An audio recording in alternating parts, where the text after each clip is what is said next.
mais uma vez. Boa noite, boa noite. Sejam todos muito bem-vindos. Deixa eu tirar o banner, né? Sai daí, menino. Aê! Maravilha. Ó, boa noite mais uma vez. Sejam todos muito bem-vindos a mais uma live do Centro Espírita Fraternidade e Esperança. Que Jesus, o sol das nossas vidas, continue abençoando os nossos lares, continue abençoando as nossas vidas, os nossos propósitos, principalmente os propósitos de renovação, não é?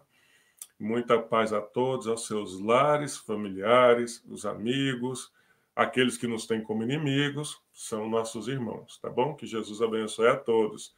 Sejam muito bem-vindos. Muito bem. A Cíntia entrou também. Cíntia Hooks, um beijo para você, menina. Um beijo, seja bem-vinda. Jesus abençoe você e o seu lar, tá bom? Muito bom. Gente, vocês estavam aí, vocês viram, eu estive aí, deixa eu tirar aqui para poder, preparando. A gente tinha convidado um casal fantástico para a gente fazer um café com Kardec hoje, mas, de novo, não deu certo aqui a gente coordenar.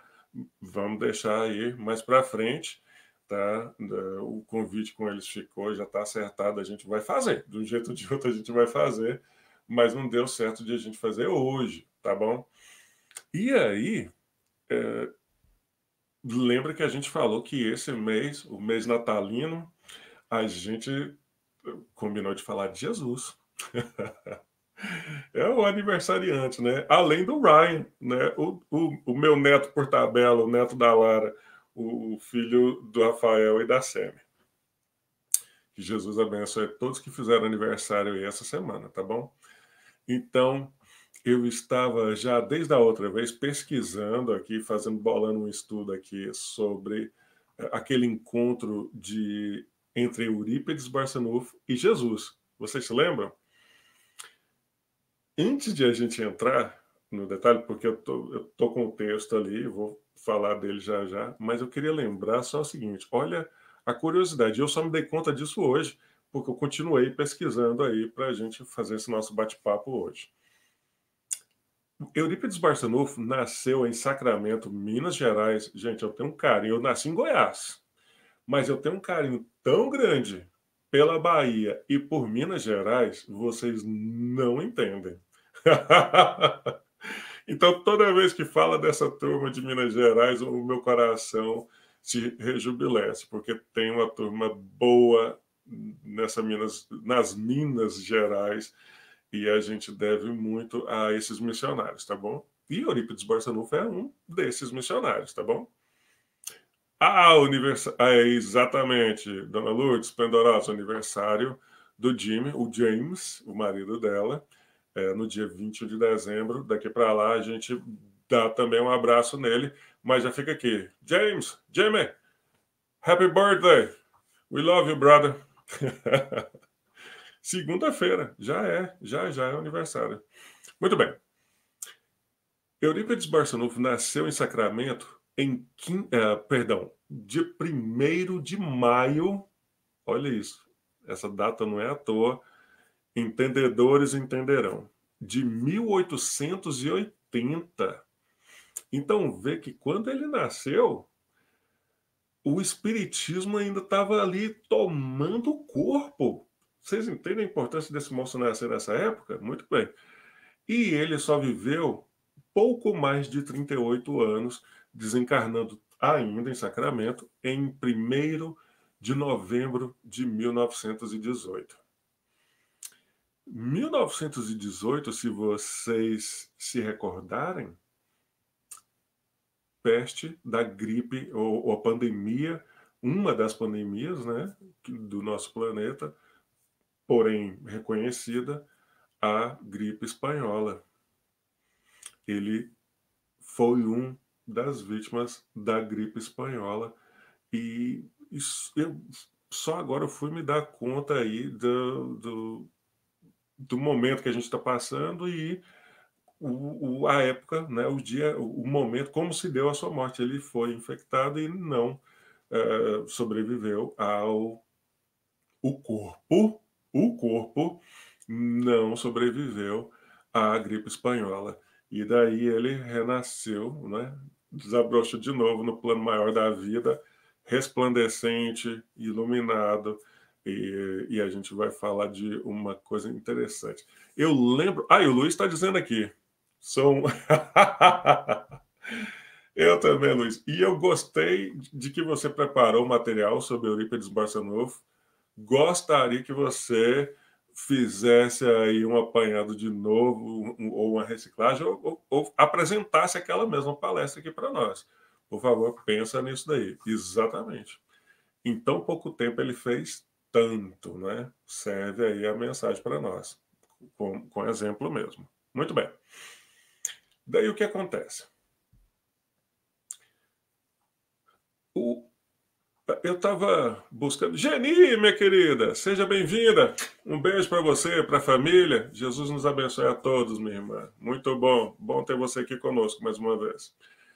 Então, quando eu estava pesquisando, né, para a gente falar de Jesus aqui, eu lembrei dessa história, né, dessa passagem, e eu fui montar o estudo, já estava montando desde a outra semana, e aí eu falei, bom, já que os meninos não puderam participar conosco hoje, eu vou enfiar aí o Eurípides na história hoje.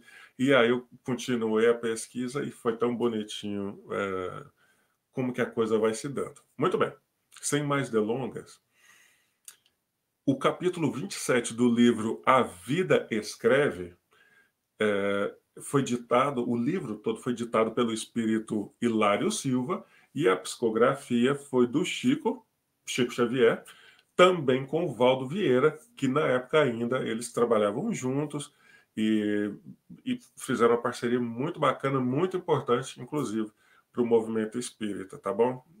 Válido a gente reconhecer isso daí. Então, o espírito Hilário, aquele mesmo que acompanhava André Luiz, né, nas obras de André Luiz, menciona ele participando das excursões, ele também né, ditou um livro aí pelas mãos do Chico e também do Valdo Vieira. Muito bem. Vilma Gali, que Jesus te abençoe, minha irmã. Seja bem-vinda. Um beijo para você. Muita paz para o seu lar e para a sua família. Seja muito bem-vinda. Então, o capítulo 27, o título desse capítulo fala desse encontro, né,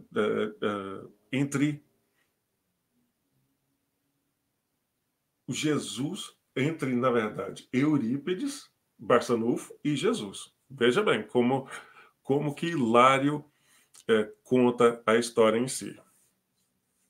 Começara Eurípides Barçanufo, o apóstolo da mediunidade, em Sacramento. Isso quer dizer, então, o que Hilário está dizendo é que ele tinha acabado de começar ali o seu apostolado. Olha isso, o seu trabalho como apóstolo da mediunidade. E fez tanto esse moço, né? No estado de Minas Gerais. A observar-se fora do corpo, e vamos explicar o que significa observar-se fora do corpo. Ele tinha uma das faculdades medianímicas dele, mediúnicas, era de desdobramento, porém consciente.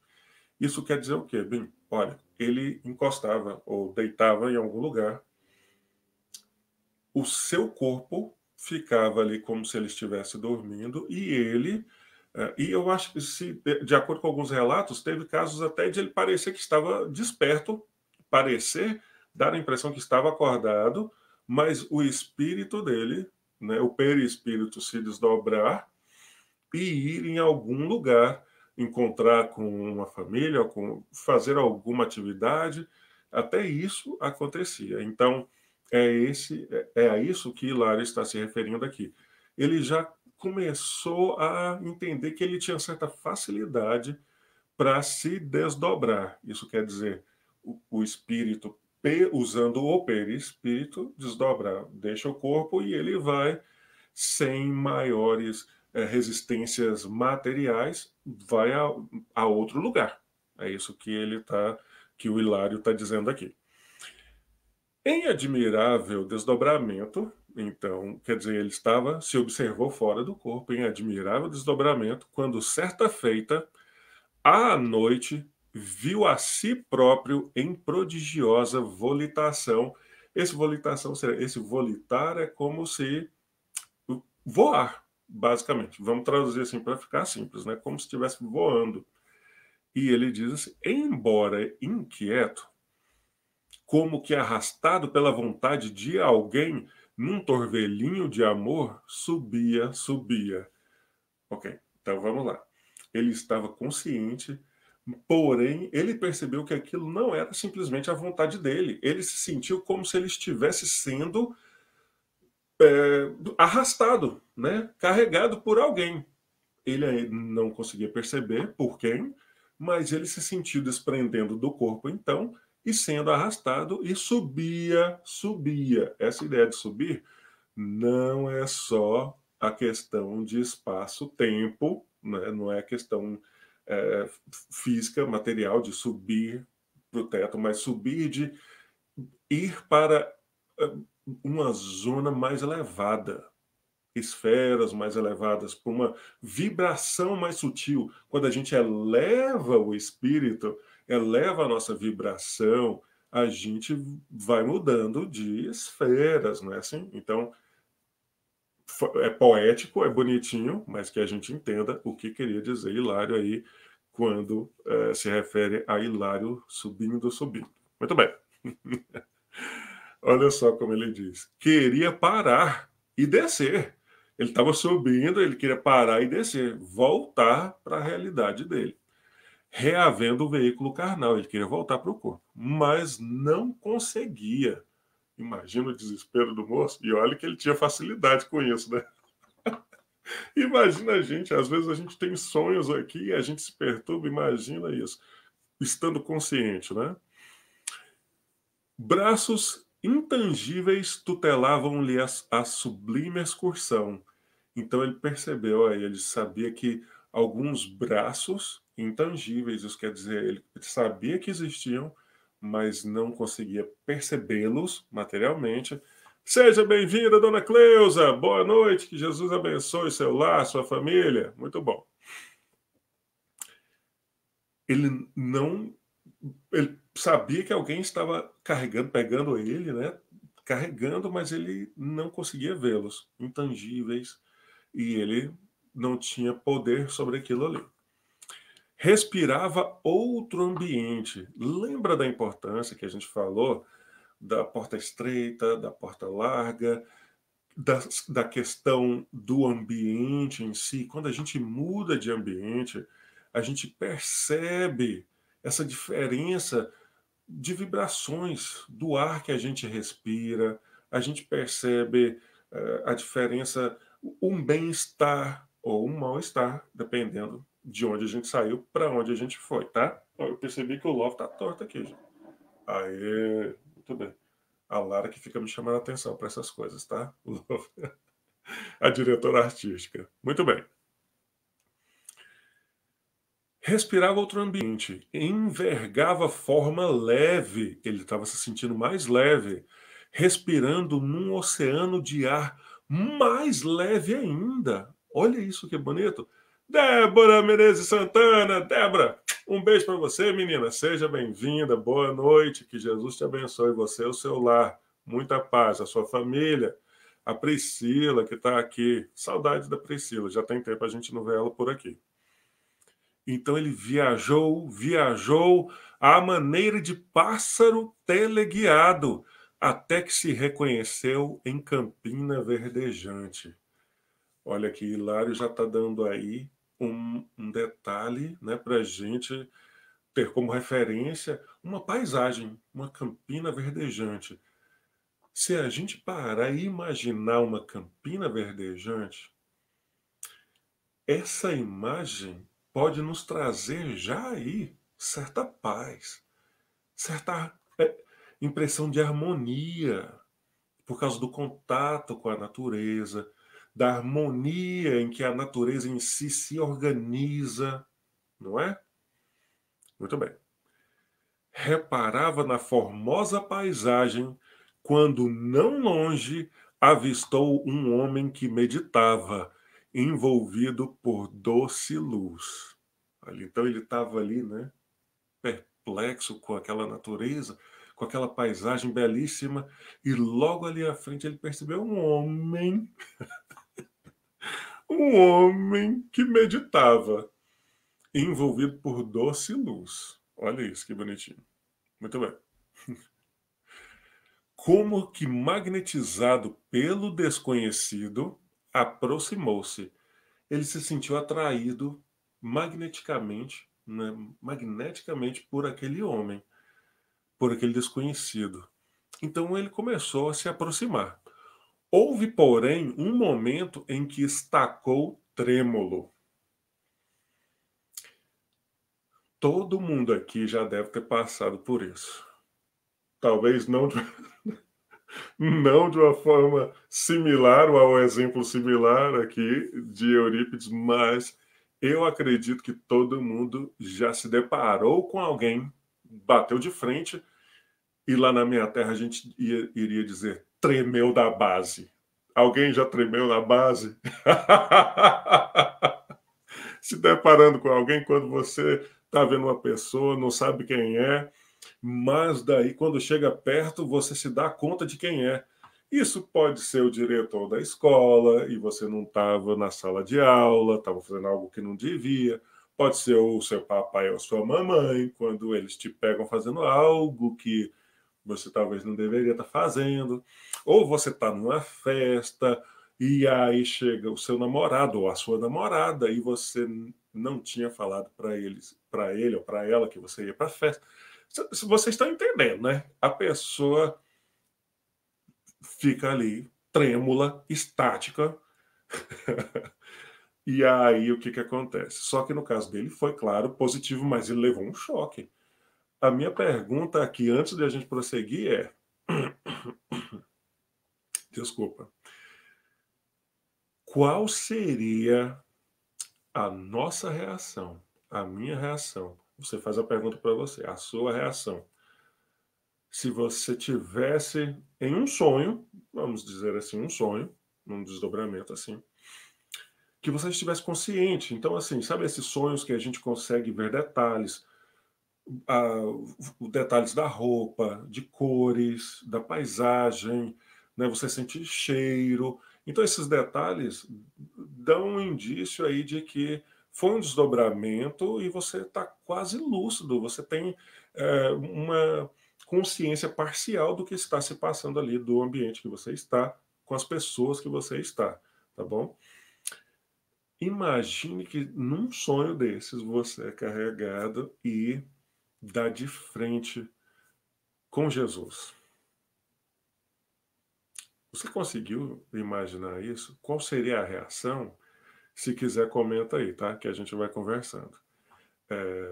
Eu gostaria, inclusive, de compartilhar. Gente, de novo, eu não sirvo de referência, não é esse o ponto, mas eu falo de mim para não expor outras pessoas e às vezes é até engraçado, né?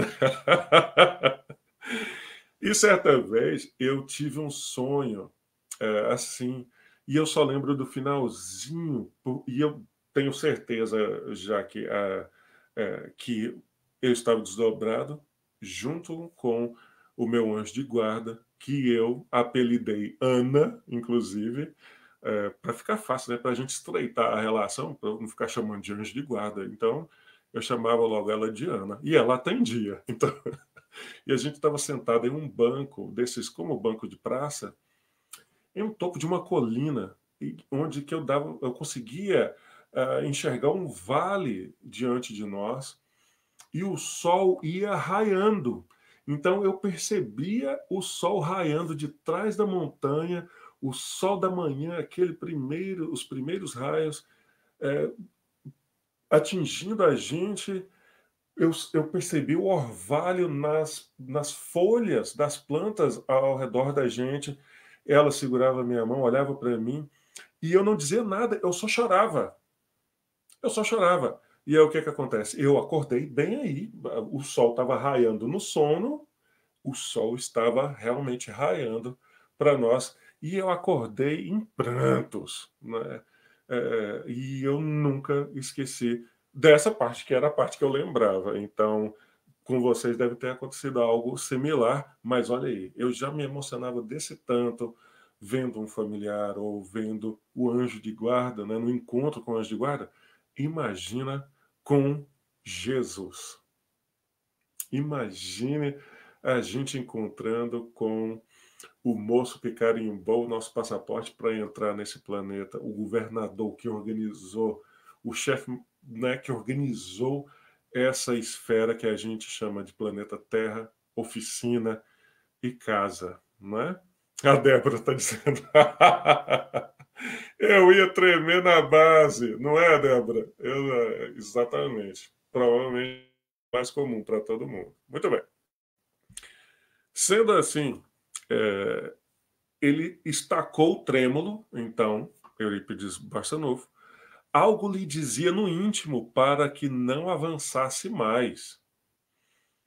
E tem um monte de razões para que ele sentisse isso no íntimo dele. A gente não vai entrar em detalhes aqui, mas inclui-se dentro aí a diferença gritante, né, de vibrações, de energias, inclusive. Então, até isso. Mas ele parou ali. Algo dentro dele dizia: não vai adiante, para aí, já está bom essa distância. E num deslumbramento de júbilo, reconheceu-se na presença do Cristo. Baixou a cabeça, esmagado pela honra imprevista, e ficou em silêncio, sentindo-se como intruso incapaz de voltar ou seguir adiante. Ele se sentiu tão constrangido, tão pela honra imprevista. Ele sabe quando você se depara com alguém e você se sente, nossa, mas eu não estava preparado para visitar essa pessoa, para encontrar essa pessoa, para receber a visita dessa pessoa. Entendem? Então ele se sentiu assim. Só que era a questão do íntimo, né? Ele se sentiu com esse certo constrangimento de estar ali na frente do Cristo sem, sem poder reagir. Ele não podia se aproximar do Cristo e não conseguia voltar também. Imagina isso. Ah, e daí ele recordou as lições do cristianismo, os templos do mundo, as homenagens prestadas ao Senhor na literatura e nas artes, e a mensagem dele a ecoar entre os homens no curso de quase 20 séculos. Ofuscado pela grandeza do momento, começou a chorar. Começou a chorar. Mais do que natural, né? Imaginem. Grossas lágrimas banhavam-lhe o rosto quando adquiriu coragem e ergueu os olhos humilde. Viu, porém, que Jesus também chorava. Eu já teria me perdido bem aí, porque se eu trombo com Jesus, me desmancho em choro, em pranto, eu consigo juntar coragem para levantar o olhar, olhar para ele e ele também está chorando, o que é que eu vou fazer? Essa é a pergunta que a gente faria. E agora, José, não é isso? Traspassado de júbilo sofrimento. Perdão, traspassado de súbito sofrimento por ver-lhe o pranto, desejou fazer algo que pudesse reconfortar o amigo sublime. Afagar-lhe as mãos ou estirar-se à maneira de um cão leal aos seus pés. Boa noite, Ana Tavares, sua linda. Um beijo para você, mulher. Saudade. Jesus abençoe o seu lar, a sua família, hoje e sempre, Ana, queridíssima. A Gledinha está dizendo, nem me fale, eu já estaria desmanchado em pranto. Exatamente, né, Gledinha? Imagina, todo mundo, provavelmente. E olha só, aqui eu preciso abrir um parêntese que é extremamente importante. Quantos, sabe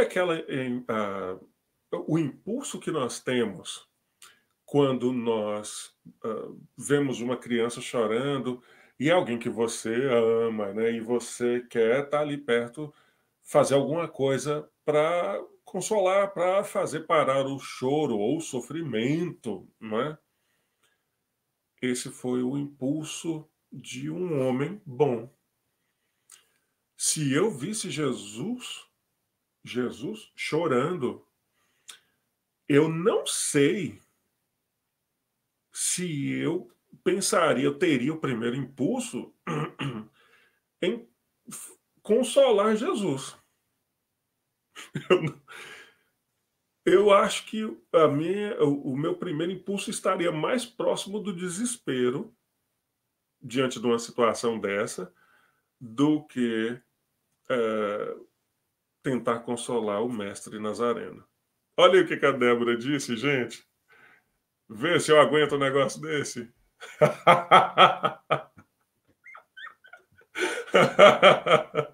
É bem desse jeito mesmo, Débora. Não vou discordar de você, você está certa. Mas não tem como não chorar falando de tanta coisa importante. Diego, meu querido Diego Santos, um beijo para você, para toda a família. Muita paz, meu irmão. Joelma Matos, minha querida, um beijo para vocês, para você, o Eli, suas crianças. Jesus abençoe o seu lar também. Dona Beth, a Beth, a mãe do parente. Um beijo, Dona Beth. Jesus abençoe. Muito bom, obrigado pela companhia de vocês. Muito bem. Então, esse impulso não é porque era Jesus. Esse é o esclarecimento que a gente precisa levar em consideração. Esse era o impulso do homem, Eurípides Barçanufo. Quando a gente vê alguém em sofrimento, alguém em choro, e o nosso impulso é tentar sanar, acabar com aquela dor, com o sofrimento daquela pessoa, esse, independente de quem seja, esse é um impulso que demonstra impulsos, não é? À bondade, ainda que nós não sejamos totalmente bons ainda, estamos aí na caminhada, tá tranquilo.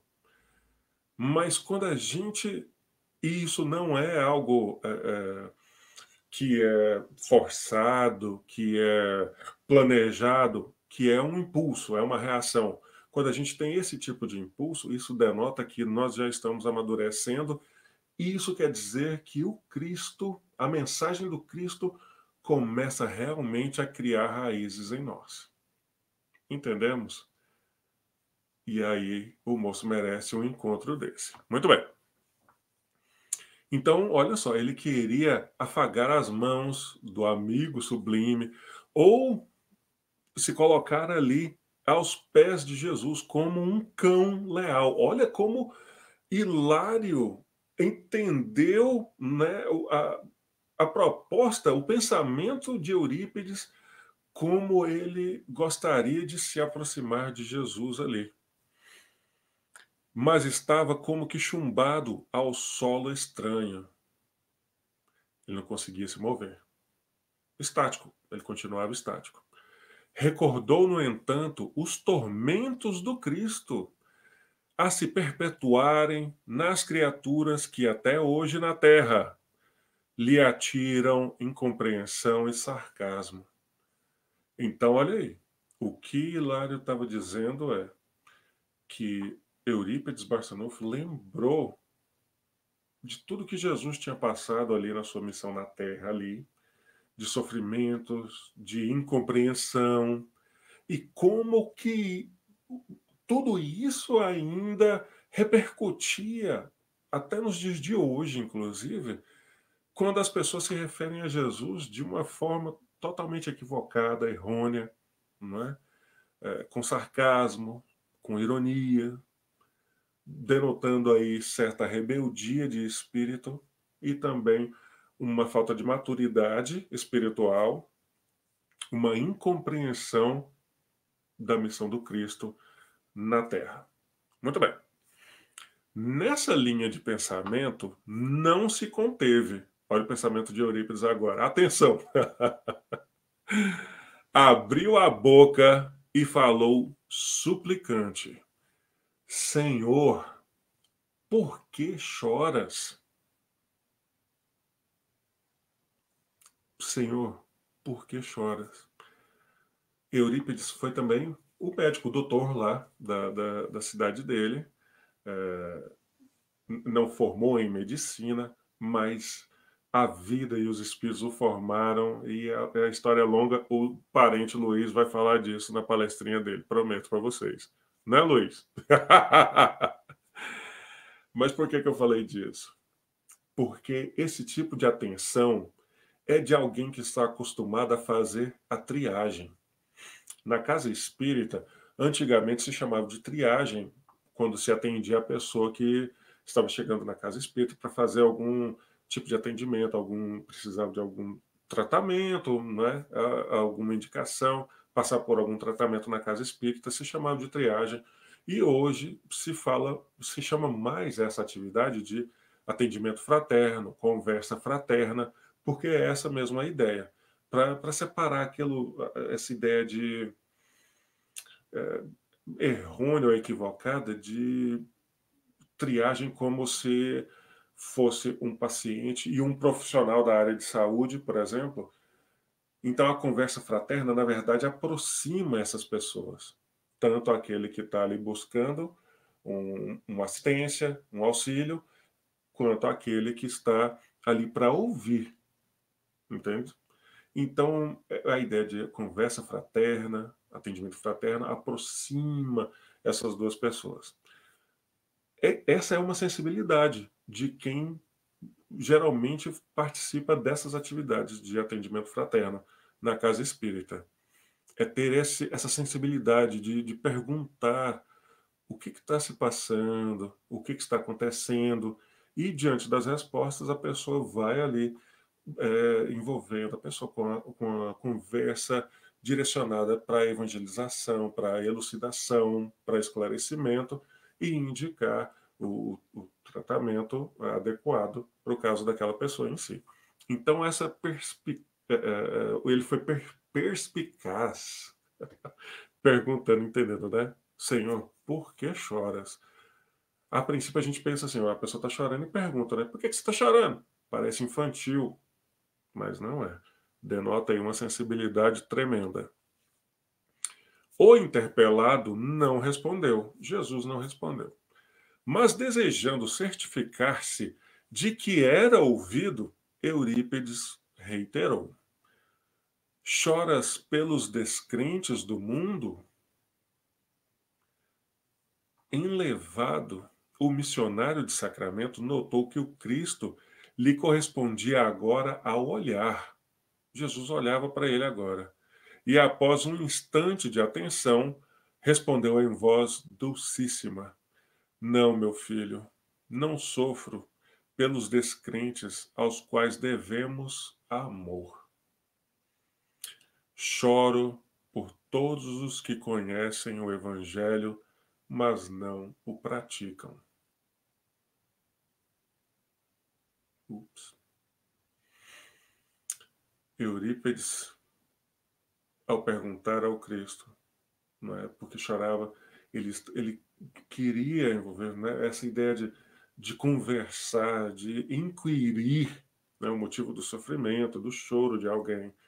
Mas como ele tinha lembrado dos sofrimentos que Jesus tinha passado, e tantas pessoas que são hoje descrentes por não crerem, não acreditarem, por incompreenderem Jesus, ele pensou: será que Jesus está chorando por ser ainda tão incompreendido no mundo pelos nossos irmãos, por tanta tristeza que acontece ainda no mundo, por tanta ainda maldade, por tanta barbárie que existe no mundo?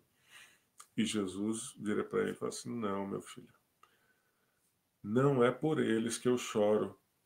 Eles que merecem nosso amor, que devemos nosso amor. Olha isso. Choro por todos os que conhecem o Evangelho, mas não o praticam.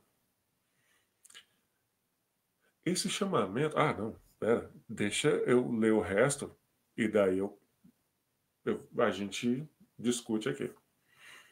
Eurípides não saberia descrever o que se passou então. Como se caísse em profunda sombra. Olha aí de novo. É poético, é bonito, não é?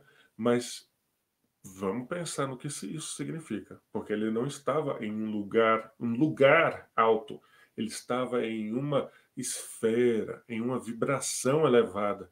E quando ele ouviu essa resposta de Jesus, ele meio que levou um choque. Então, como se caísse em profunda sombra, ante a dor que a resposta lhe trouxera, ele entrou em dor, desceu. Olha como Hilário foi muito sensível. Então ele subiu para encontrar Jesus e quando ele recebeu essa resposta, ele entrou em conflito e aí ele foi descendo no padrão vibratório e aí Hilário diz: desceu e acordou no corpo de carne. Era madrugada, levantou-se e não mais dormiu. E desde aquele dia, sem comunicar a ninguém a divina revelação que lhe vibrava na consciência, entregou-se aos necessitados e aos doentes, sem repouso, sequer de um dia, servindo até a morte. Vamos abrir aqui o parêntese de novo.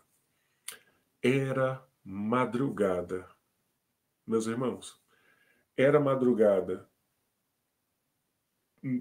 a hora do dia, porque ele estava em sono, mas era madrugada espiritualmente, meus irmãos. Vocês se deram conta disso? Era madrugada. Isso quer dizer, ele está prestes a despertar, um dia vai raiar, e esse dia é o planeta, é o planeta de regeneração. Vocês estão entendendo isso? Que bonito! Não tenho prometido, Débora, não vou chorar hoje, apesar de emocionado. Mas vocês estão entendendo? Ele já entrava, Eurípides Barçanufo, espiritualmente, no plano de regeneração. Ele, espírito. Ele levantou-se e não dormiu mais. Não dormiu mais nunca mais? Virou um zumbi, né? Não, absolutamente não. Ele não mais dormiu, ele despertou de uma vez. Quando a gente despertar dessa forma para os princípios que o Cristo Consolador, o Cristo de amor, trazendo aí desde sempre, desde os profetas, desde os mensageiros do Egito lascado, desde os hebreus, desde Moisés, Abraão, Moisés e os profetas antes de Jesus, e os evangelistas, e todos os exemplos que nós tivemos depois. Quando nós despertarmos para esses princípios e eles habitarem em nós, nós não vamos mais dormir. Não será mais noite para nós, espiritualmente. Porque o raiar, meus irmãos, já se faz para nós, para o nosso planeta. Só que Eurípides despertou no final do século XIX, lá em 1800 e quase chegando em 1900. Entendemos isso? Eu espero que vocês tenham percebido como eu, quando a gente vai lendo e se dando conta disso daí. Então, a gente precisa ser muito grato a Hilário Silva por ter trazido essas páginas pelas mãos do Chico e do Valdo Vieira. Esse exemplo para nós já serviria para a vida toda.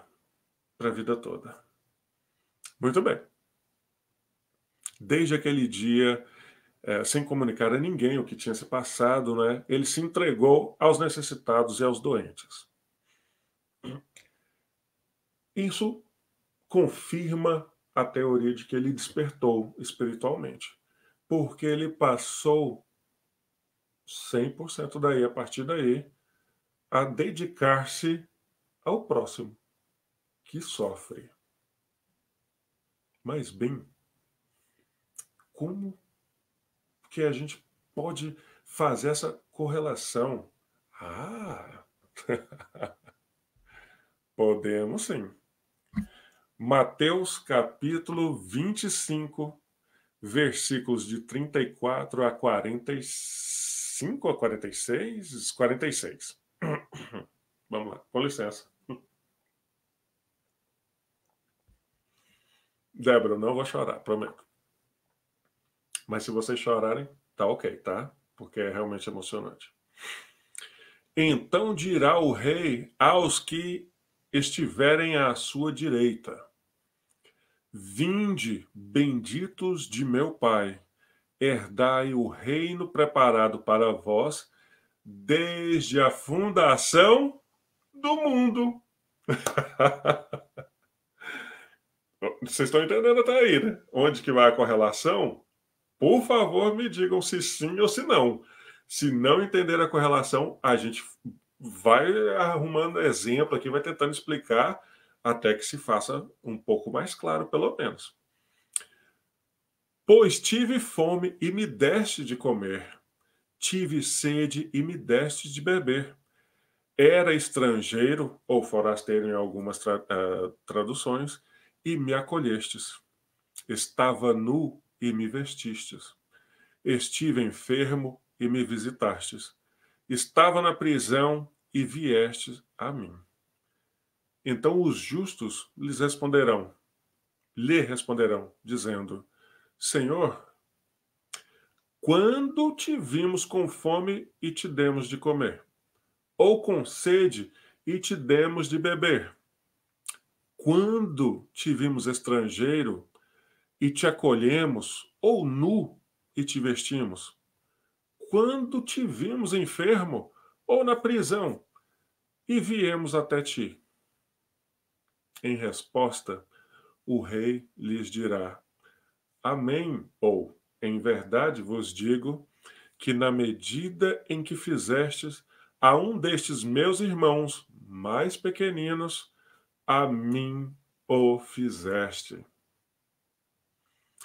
Então dirá aos que estiverem à sua esquerda: Afastai-vos de mim, amaldiçoados, para o fogo eterno. E a gente já falou do fogo eterno aqui. Se precisar, a gente fala disso de novo depois.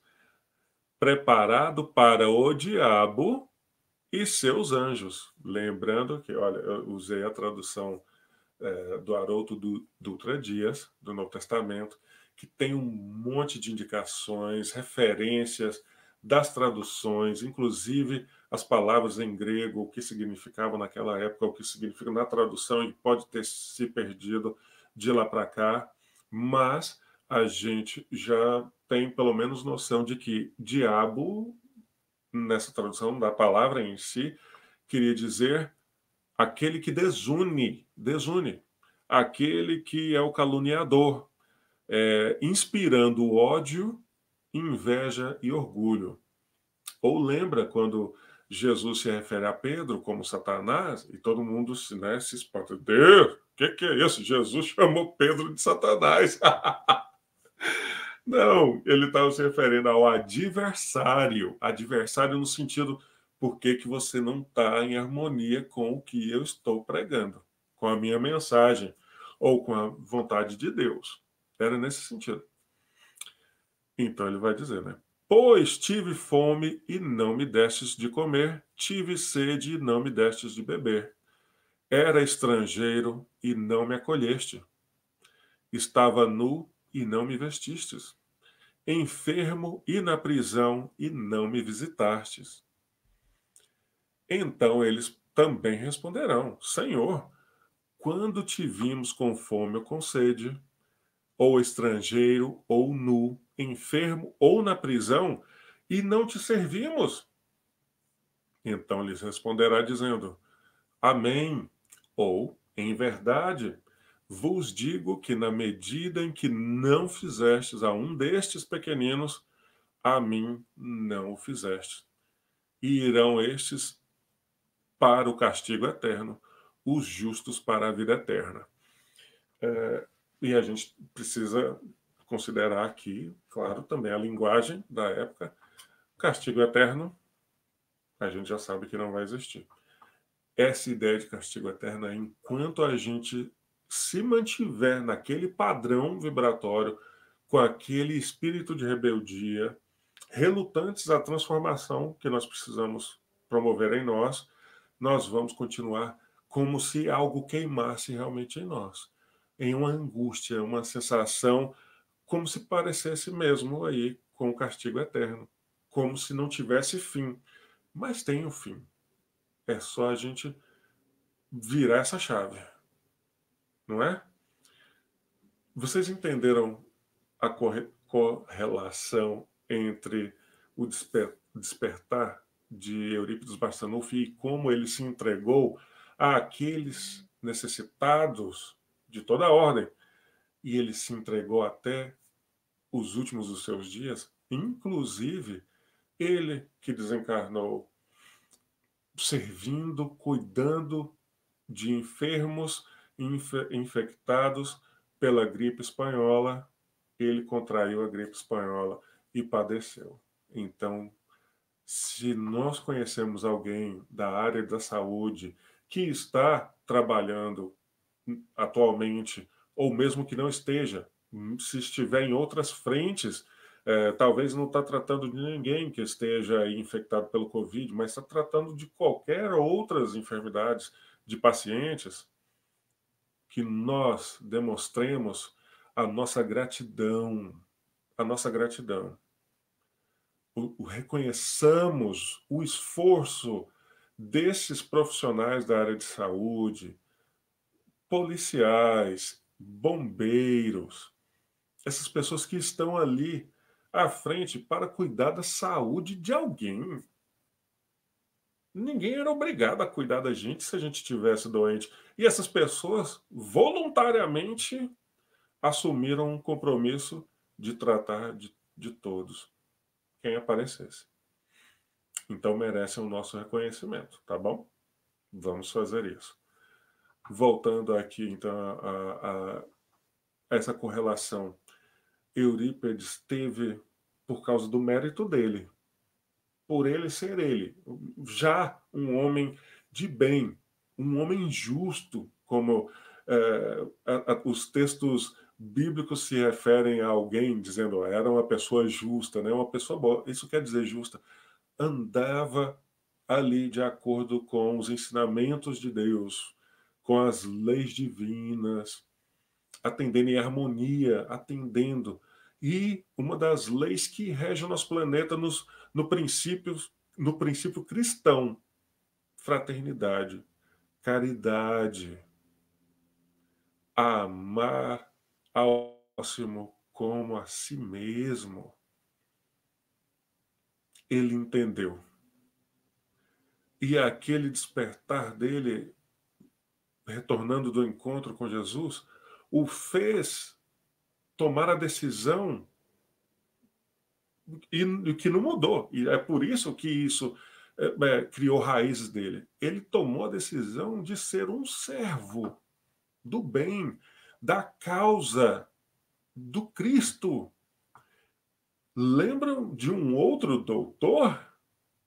doutor Bezerra de Menezes? O que foi que doutor Bezerra de Menezes disse? Enquanto tiver um irmão meu chorando na terra, eu vou ficar por aqui. Eu vou ficar por aqui, eu preciso ajudar. E espíritos como esses são espíritos que abrem mão de si mesmos. Esses espíritos não pensam se eles têm uma roupa própria para atender a uma festa, a um evento. Não é essa a preocupação deles. Eles não estão preocupados se eles vão conseguir trocar de carro nesse ano ou no próximo ano. Eles não estão preocupados com o ouro e com a prata. Entendem isso? Eles carregam o tesouro do amor, da fraternidade. E quanto mais eles se doam, é igual sangue, né? Você doa o sangue e não não reproduz o sangue ali, a gente não fica sem. É isso. Quando você doa sangue, plasma, isso vai ser reposto no seu organismo. Quando você doa amor, você não fica sem. Na verdade, só aumenta isso em você. Então, qualquer impulso. E eu tenho falado disso nos nossos últimos encontros, lembrem disso. Todo mundo que não é nós mesmos, todo mundo que não é eu, é meu irmão. E isso inclui o reino mineral, o reino vegetal, o reino animal, em todas as composições. E, é claro, a humanidade. Então, toda vez que a gente direcionar o olhar e pensar em alguém, nossa, que peste essa pessoa, né? Jesus, não é possível que o Senhor deixou esse moço entrar aqui nesse nosso planeta. Faz alguma coisa, vocês não estão vendo isso, não. Esse é nosso irmão.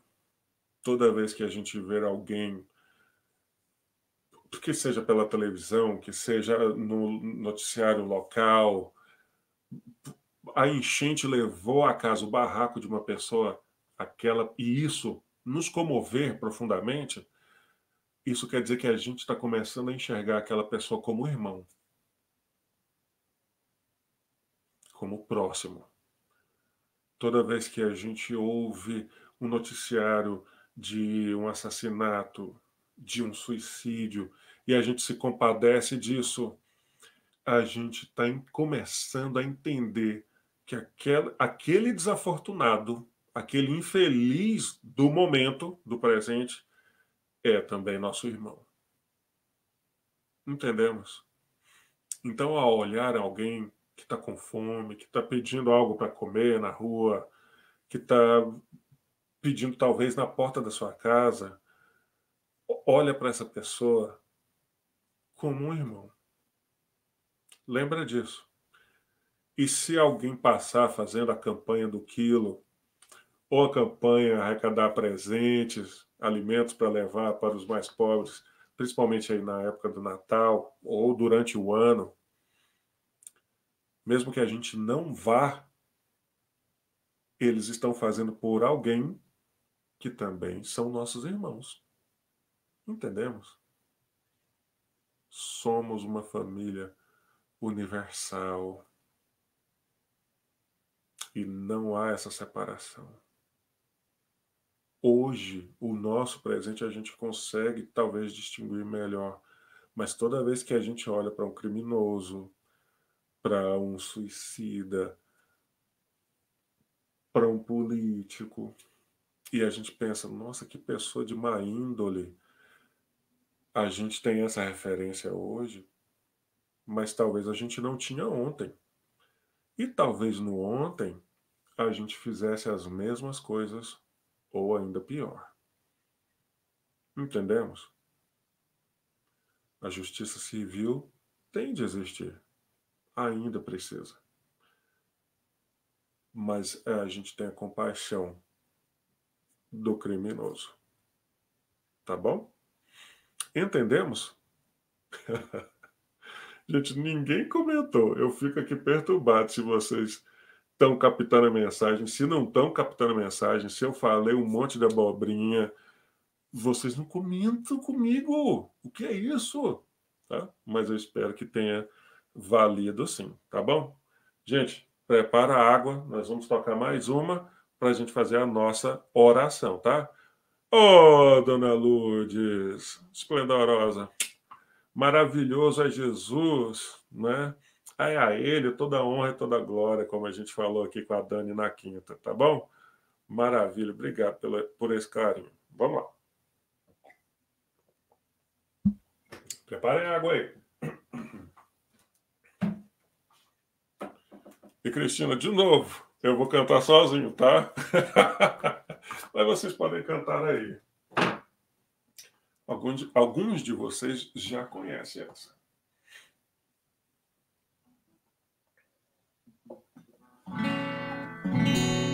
Muito bem.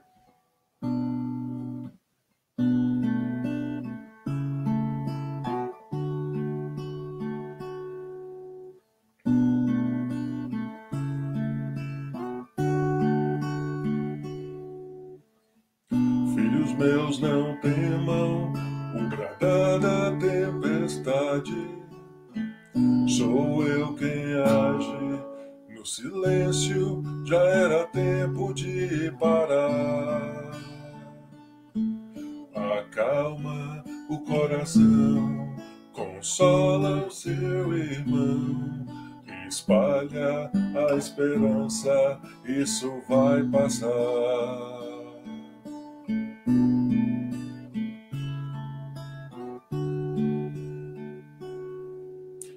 Calma, confia, fui eu quem te criou.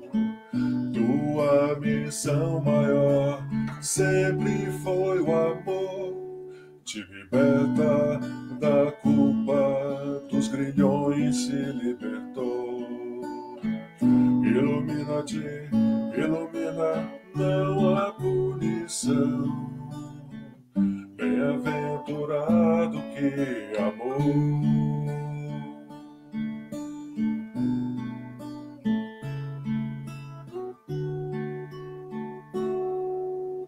A luz da nova era vem romper a noite dos teus dias. Seja a paz, escolha a paz. Esse é o limiar de um novo dia.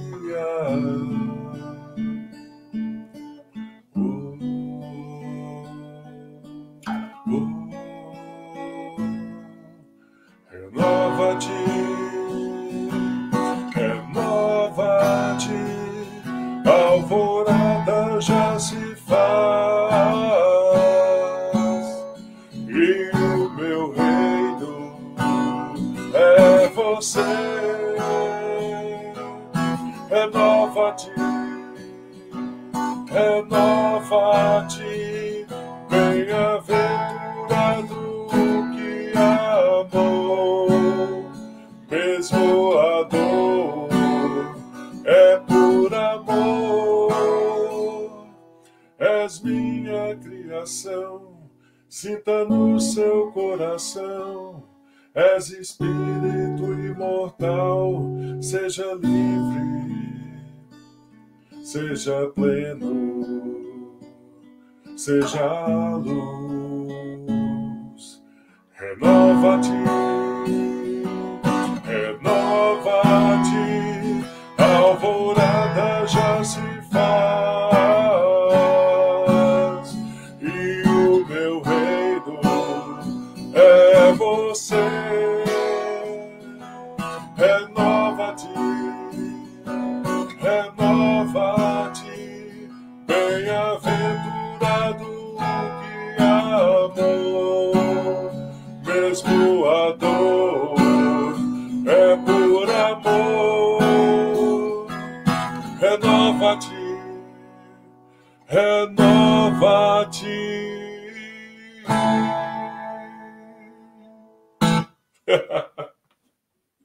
Não é bonitinha? Esse foi outro presente dos espíritos mais do que generosos comigo, porque eu não me sinto merecedor. A Débora disse que entendemos, então tá bom, Débora. Ah, Joyce Nascimento. Uai, menina, que bonitinho que você tá aí. Gente, essa menina, a gente estudou na mesma escola, éramos vizinhos, e isso, Joyce, pelo amor de Deus, isso tem quantos anos, menina? Pelo menos Eu estou chutando aí 2004, não, 2004, 1994, nós estamos falando aí de pelo menos 26 anos que eu conheço essa menina e ela mora no meu coração. Beijo, Joyce, para você, para sua família, para sua mamãe, seus irmãos. Obrigado. Oh, que bonitinho. Obrigado, Gledinha. Bonitinha. Tá vendo? Aí, ó, ela confirmou, tá vendo? 1994. 26 anos de amizade. Tá, mora aqui no meu coração, Joyce. Bom, espero que vocês tenham preparado a água de vocês. Vamos lá? Mais uma vez. A recíproca é verdadeira. Eu sei, minha irmã. Eu sei, minha amiga. Obrigado pelo carinho. Essa mensagem de hoje, o motivo pelo qual, né, eu resolvi falar, além da beleza, né, que envolve esse encontro entre Eurípides Barçanufo e Jesus, a mensagem em si, o exemplo, como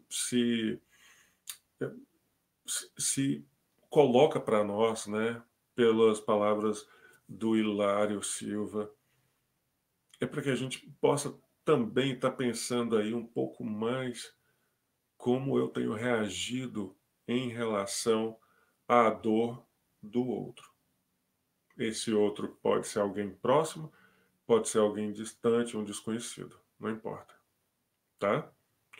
Que a gente não esqueça disso. Nós temos muitos exemplos para nos fazer pensar o quanto mais eu preciso vestir a camisa de servo do Cristo. Não é servo do outro simplesmente, é servo do Cristo, né? E toda vez, lembra de Mateus escrevendo, toda vez que a gente servir a um desses pequeninos, quer dizer que estejam desafortunados, né? É a Jesus que a gente está servindo. Entendemos? Que o Mestre Jesus, esse Rabi da Galileia, Mestre querido, como se pudéssemos sentir a brisa às margens do mar da Galileia, aqui, sentindo essa brisa, as palavras do doce Rabi entoadas, nos envolvendo, nos magnetizando, nos acalmando, nos consolando a todos. E que essas palavras possam ainda ecoar e continuar ecoando nas nossas mentes, nos nossos corações. Palavras que nos dizem: amem, amemos mais, perdoemos para que possamos nos libertar e libertar os outros. Tolerância. Se hoje nós já conseguimos um pouco mais de esclarecimento, um dia alguém teve paciência para conosco, tolerância diante da nossa grande rebeldia, a nossa intolerância, as nossas maldades. Então, se a gente já não cede tanto mais aos impulsos do mal, a gente já cedeu um dia. Que a gente continue nessa luta para domar, né, esse dragão dentro de nós. Mestre Jesus, aqui te agradecemos, Senhor, por nos ter aceito nesse planeta, por ser o modelo e guia para a humanidade, sem jamais ter desistido de nós. A ti te damos graças. Hosana nas alturas, porque te reconhecemos, Mestre Jesus. E toda vez que te reconhecemos e arraigamos mais esse sentimento de reconhecimento de ti, o Salvador, os nossos irmãos no plano maior da vida se alegram conosco, com esse despertar. Então guia-nos, Jesus, o sol das nossas vidas, nesse sair da madrugada, nessa alvorada que se faz diante de nós nesse momento. Consola e inspira-nos a consolar também aqueles à nossa volta, Mestre Jesus. São tantos os nossos irmãos que se encontram em pranto, em sofrimento, em dor física ou moral, que tenhamos um pedaço de pão para ceder ao faminto e uma palavra amiga para ceder ao que chora. Inspira-nos para que sejamos servos. E te pedimos ainda, Senhor, continua abençoando os que estão nos hospitais, os médicos, os enfermeiros, todas as equipes médicas do mundo, nos hospitais ou numa aldeia, num vilarejo, numa favela, numa comunidade. Abençoa cada um que está na maca, que está no leito de dor, consolando, Jesus. Abençoa cada irmão encarcerado, mas também aqueles que lá trabalham para manter ordem, disciplina, também contribuindo para a reeducação dos encarcerados. Aos nossos irmãozinhos nos orfanatos, como já dissemos, deve ser muito triste não ter um abraço de uma mãe ou de um pai. Os nossos irmãos nos asilos, nas clínicas de reabilitação, nos manicômios, nas clínicas de aborto. Os nossos irmãos que deram cabo à própria vida. Permite o amparo, Jesus, o socorro a esses nossos irmãos, pois queriam acabar com a dor, não com a vida. Abençoar os nossos irmãos nos templos religiosos, os líderes das religiões, os líderes das nações, para que possamos todos promover a fé, a paz, a paciência, a tolerância. E essas águas que foram aqui preparadas, permitir, Mestre Jesus, que os teus mensageiros de paz e de amor possam nessas águas depositar a medicina do espaço. Fluidos salutares para a cura ou alívio das nossas dores físicas, emocionais ou espirituais. Guia-nos, Mestre Jesus, para que sejamos servos dignos da tua vontade. Obrigado, Senhor. Obrigado, Jesus. Anjos de guarda, cuida dos nossos familiares, nos dois planos da vida. Dos que desencarnaram recentemente, recebam a nossa emanação de carinho, de afeto, que o amor seja eterno, sempre. Obrigado, Jesus, que assim seja. Meus irmãos, minhas irmãs, mais uma vez, muito obrigado pelo carinho de vocês, pela paciência, pela amizade, pelo apoio, pelo suporte. O Centro Espírita Fraternidade e Esperança não existiria se não fosse pelo carinho, pelo suporte, pela paciência de vocês, da forma que existe. Então, em nome do CEF, o Centro Espírita Fraternidade e Esperança, nós agradecemos a todos. Um abraço carinhoso, que Jesus abençoe o lar de vocês, a família, nos dois planos da vida, a noite de sono, muita paz, Feliz Natal, próspero Ano Novo, que assim seja. Um beijo, boa noite.